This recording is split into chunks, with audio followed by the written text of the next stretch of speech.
ओम नमः शिवाय। ओम श्री गुरु माताय नमः। ओम श्री गणेशाय नमः।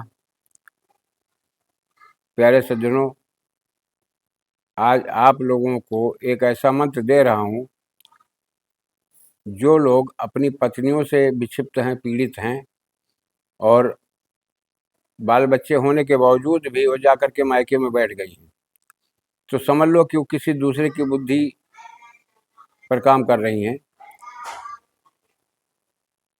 ऐसा नहीं होना चाहिए। गृहस्थ प्राणी के लिए मर्यादा ही सर्वोपरि है और हर प्राणी के साथ जिसके साथ घटना घटती है उसको खलता है, तकलीफ होती है, सामाजिक छवि भी बर्बाद होती है, मर्यादा भी दांव पर लगती है, प्रतिष्ठा भी दांव पर लग जाती है। तो मैं उन सभी साधकों के लिए, उन सभी भाई बहनों के लिए कि जो अपना मर्यादित जीवन निर्वाह करना चाहते हैं, अपनी पत्नी को वापस बुलाना चाहते हैं, पत्नी अपने पति को वापस लाना चाहती है, तो दोनों लोग ऐसा कर सकते हैं, केवल एक ही के लिए नहीं होता है।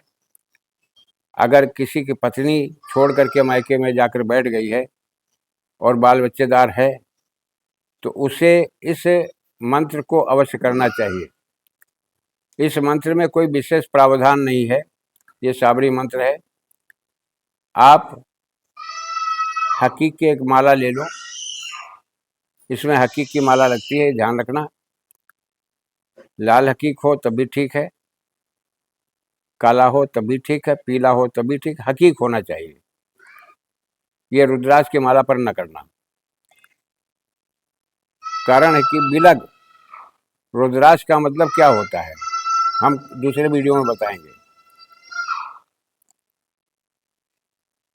आप लोगों को हकीक की माला ले करके पूर्व की तरफ मुंह करके पूजा के स्थान पर बैठ जाना चाहिए।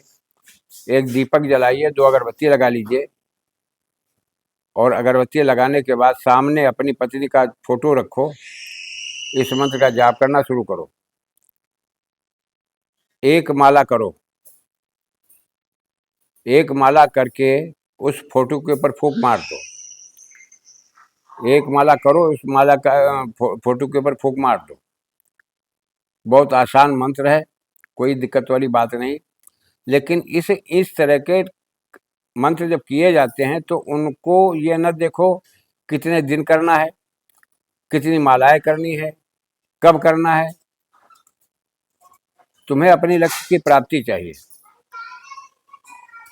जब तक पत्नी वापस ना आ जाए तब तक इसे बंद मत करो। गूगल की धूनी दो, चाहे कंडे की राख हो चाहे लकड़ी की आग हो, गूगल की धूनी देनी पड़ती है। मंत्र का जाप करो, मंत्र के साथ साथ में गूगल की धूनी देनी पड़ेगी। ये नहीं कि एक हफ्ता मंत्र जाप कर लिया, एक दिन 5 आहुति दे दिया, हो गया। ऐसा कोई मंत्र काम नहीं करता, इसीलिए आप लोग फेल होते हो। इसमें मंत्र का दोष नहीं है, मंत्र झूठा कभी नहीं होता है, शब्द कभी झूठे नहीं होते हैं। लेकिन हम अपनी लोलुपता और लालच में पैसा भी न लगे, समय भी न लगे, कार्य हो जाए, ऐसा असंभव है। वो ऊर्जाएं, वो शक्तियां हमारी गुलाम नहीं है। हम जितने हृदय से उसको चाहेंगे, जो उसका हव्य है, जो उसका भोग है, जो उसका विधान है, अगर पूर्णतया आत्मनिर्भर होकर के ईमानदारी के साथ अगर हम उसके साथ करते हैं तो कार्य हमारा होगा। अगर मैं खुद लोलुपता और लालच में पड़ करके मैं प्रकृति को धोखा देता हूँ, अक्षर को धोखा देता हूँ, ऊर्जा को धोखा दे रहा हूँ, तो वो हमसे ज़्यादा समझदार है। जिसे काम करना वो हमसे ज़्यादा जानता है, तो कार्य नहीं होते हैं। मैं मंत्र बताया दे रहा हूँ। ओम आदि माया सिद्ध माया, सिद्धों के सिद्ध पुरुष श्री गोरख राया, तुम शिव रूप प्रचंड अवधूत, अमुकी को अमुक के ढिग लाओ।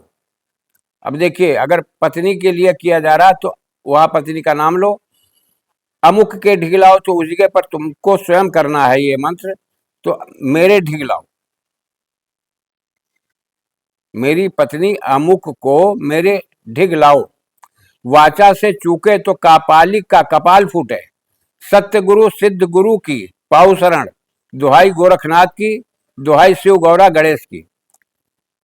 विधान मैंने पहले बता दिया है, मंत्र केवल इतना है। मंत्र को डिस्क्रिप्शन में डाल दिया है, आप ले लेना।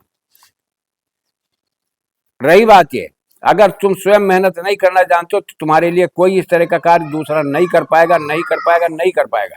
जीवन में याद रखो, वो अपना समय नहीं कोई बर्बाद करेगा। और दूसरी चीज, 100% में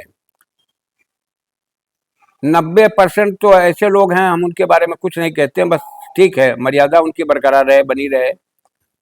किसी दूसरे का दुख तकलीफ देख करके, अगर जिस दिन साधना तुम ये संपन्न एक बार हो जाए तो दूसरे की मदद कर दो। लेकिन जिससे हमारा कोई रिश्ता नहीं, कोई हमारी जात की नहीं, कोई हमारी बिरादरी की नहीं, कोई हमारा खानदान नहीं, हमारे ब्लड ग्रुप में नहीं, तो मैं ऐसी बहन बेटियों से अगर छेड़छाड़ करोगे तो बर्बाद जाओगे। मैं सीधी बात बोल दे रहा हूँ। तुम्हारा इच्छा हो तो फोन मंत्र को उठाओ, ना इच्छा हो तो मत उठाओ, लेकिन गलत मत करने का प्रयास करना। हमारे दिए गए मंत्रों को ध्यान रखना। मैं इसी के साथ अपनी बाड़ी को विराम दे रहा हूँ। जय राष्ट्र, जय भारत, वंदे मातरम।